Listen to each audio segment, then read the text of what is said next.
Nadler has not yet exercised that authority, with the timing of any such move uncertain. The committee vote was 24-17 along party lines, with Democrats in favor and Trump's fellow Republicans opposed. In addition to Bannon, the committee authorized subpoenas for former White House counsel Donald McGahn, former Chief of Staff Reince Priebus, former White House Communications Director Hope Hicks and former White House Deputy Counsel Ann Donaldson. They are among 81 people, agencies, and entities the panel has sought documents from as part of its obstruction and corruption investigation into Trump and his associates. Nadler's panel shifted its focus to subpoenas to obtain the Mueller report when it became clear Barr would ignore a Democratic demand, turn it over and acted by a Tuesday deadline. Democrats have expressed concern Barr could use redactions to suppress evidence of potential misconduct by Trump and his campaign. Nadler said he would work with Barr for a short period of time in the hope that he will reveal to us the entire Mueller report and all the underlying materials, and will go to court to get permission to obtain the grand jury material. But if that doesn't work out in a very short order, we will issue the subpoenas, Nadler added. The committee must see everything. The potential battle between the executive and legislative branches over the subpoenas could end up being resolved by the federal government's third branch, the judiciary. Representative Doug Collins, the committee's top Republican, said Democrats are desperate for dirt on this president.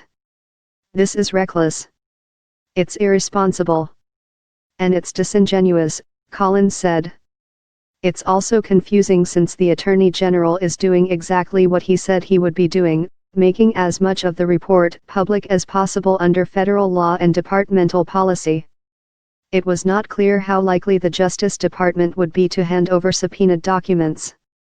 It could ignore a subpoena, running the risk of being held in contempt of Congress, and prepare for a potentially lengthy court battle.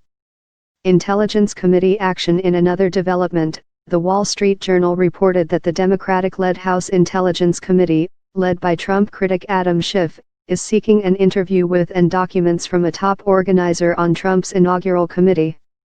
Barr's March 24 letter to lawmakers explaining Mueller's principal conclusions said the special counsel did not exonerate Trump on obstruction of justice.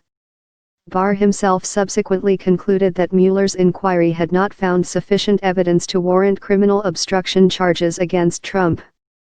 Trump has denied collusion with Russia and obstruction of justice. Moscow denied election interference.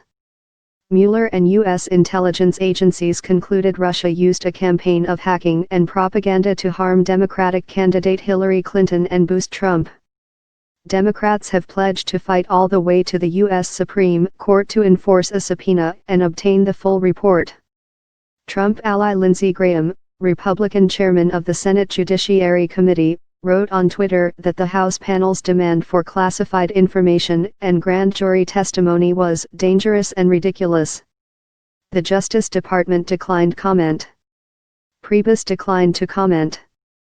A lawyer for Priebus, Bannon, and McGahn, as well as a Bannon spokeswoman, did not immediately respond to requests for comment. Justice Department regulations give the Attorney General wide latitude on how much to release from special counsel inquiries. Nadler told reporters he would also seek a judge's permission to get access to Mueller's grand jury material, which is protected under federal law. Nadler said Barr has not been willing to seek a court order to release the data so far.